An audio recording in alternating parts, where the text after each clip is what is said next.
और मुझे किसी का परमिशन नहीं चाहिए कि अपना पिपरासा के लिए स्टैंड अप करने के लिए।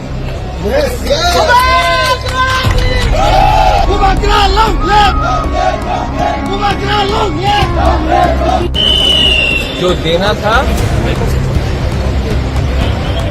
मैसेज जो देना था मैंने दे दिया।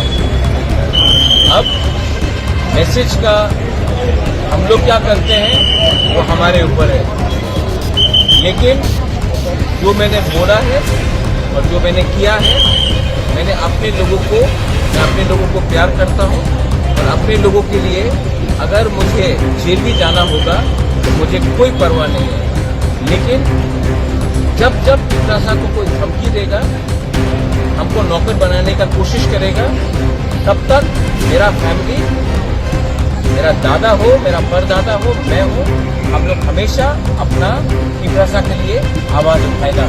और मुझे किसी का परमिशन नहीं चाहिए कि अपना पिपरासा के लिए स्टैंड अप करने।